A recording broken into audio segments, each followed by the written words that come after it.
പശ്ചിമേഷ്യയിൽ യുദ്ധമേഘങ്ങൾ കൂടുതൽ കടുക്കുന്നതിനിടെ ഇസ്രായേലുമായി ലബനൻ സർക്കാർ നടത്താനിരിക്കുന്ന ചർച്ചകൾക്കെതിരെ കടുത്ത നിലപാടുമായി ഹിസ്ബുള്ള തലവൻ നയീം ഖാസിം രംഗത്തെത്തി. ഇന്ന് വാഷിംഗ്ടണിൽ നിശ്ചയിച്ചിരിക്കുന്ന ചർച്ചകളിൽ നിന്ന് ലബനൻ പ്രതിനിധികൾ ഉടൻ പിന്മാറണമെന്നാണ് അദ്ദേഹത്തിന്റെ ആവശ്യം. അധിനിവേശ ശക്തികളായ ഇസ്രായേലുമായി നടത്തുന്ന ചർച്ചകൾ നിരർത്ഥകമാണെന്നും ഇത് ലബനന്റെ പരമാധികാരത്തെ പണയപ്പെടുത്തുന്നതിന് തുല്യമാണെന്നും ഖാസിം കുറ്റപ്പെടുത്തി. അതിക്രമിച്ചു കയറുകയും ജനങ്ങളെ കൊന്നൊടുക്കുകയും ചെയ്യുന്നവരുമായി മേശപ്പുറത്തിരുന്ന് സംസാരിക്കുന്നത് ഒരു തരത്തിലും അംഗീകരിക്കാനാകില്ലെന്ന് അദ്ദേഹം വ്യക്തമാക്കി.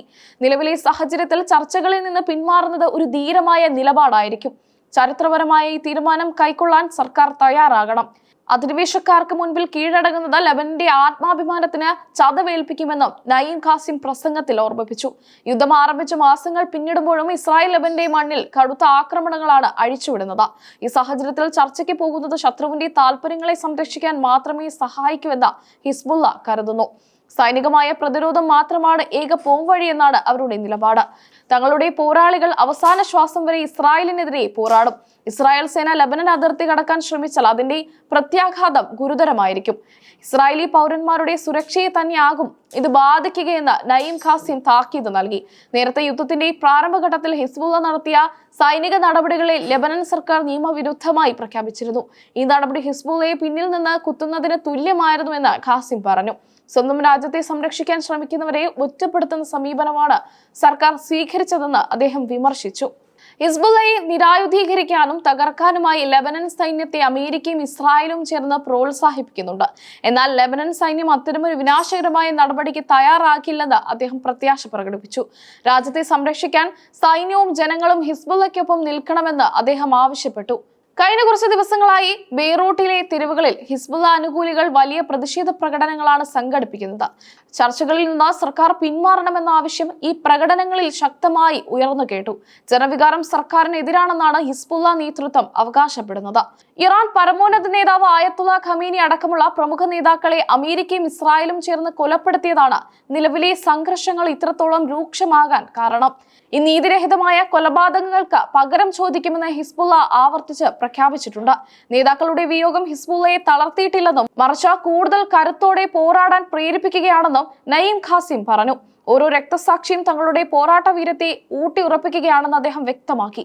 ഹിസ്ബുള്ളയുടെ കേന്ദ്രങ്ങളെ ലക്ഷ്യം വെച്ചെന്ന പേരിൽ ഇസ്രായേൽ ലബനിൽ വ്യാപകമായ വ്യോമാക്രമണങ്ങളാണ് നടത്തുന്നത്. ഇതിനോടകം 2000-ലധികം സാധാരണക്കാർ കൊല്ലപ്പെട്ടു എന്നാണ് കണക്കുകൾ സൂചിപ്പിക്കുന്നത്. കൊല്ലപ്പെട്ടവരിൽ ഭൂരിഭാഗവും സ്ത്രീകളും കുട്ടികളുമാണ്. ആയിരക്കണക്കിന് ആളുകൾക്ക് പരിക്കേൽക്കുകയും ലക്ഷക്കണക്കിന് പേർക്ക് വീടുകൾ നഷ്ടപ്പെടുകയും ചെയ്തു. ലബനിലെ തെക്കൻ ഗ്രാമങ്ങൾ പലതും ഇന്ന് കല്ലിന്മേൽ കല്ലില്ലാത്ത വിധം തകർക്കപ്പെട്ടിരിക്കുന്നു. ഈ മാനുഷിക ദുരന്തത്തിന് ഇസ്രായേൽ മറുപടി പറയേണ്ടി വരുമെന്ന് മനുഷ്യാവകാശ പ്രവർത്തകർ മുന്നറിയിപ്പ് നൽകുന്നു. ഇറാനും അമേരിക്കയും തമ്മിൽ വെടിനിർത്തൽ ചർച്ചകൾ നടക്കുന്ന സമയത്ത് പോലും ഇസ്രായേൽ തങ്ങളുടെ ആക്രമണങ്ങൾ അവസാനിപ്പിച്ചിരുന്നില്ല.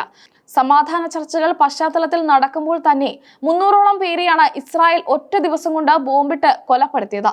ലബനൻ സർക്കാരിനെ സംബന്ധിച്ചിടത്തോളം നിലവിലെ സ്ഥിതി അതീവ സങ്കീർണമാണ്. രാജ്യം പൂർണ്ണമായ തകർച്ചയിലേക്ക് നീങ്ങുന്നത് തടയാൻ വെടിനിർത്തൽ അനിവാര്യമാണെന്ന് സർക്കാർ കരുതുന്നു. ഹിസ്ബുള്ളയും ഇസ്രായേലും വിട്ടുവീഴ്ചയ്ക്ക് തയ്യാറാകണമെന്നാണ് പ്രധാനമന്ത്രിയുടെ ഓഫീസ് ആവശ്യപ്പെടുന്നത്.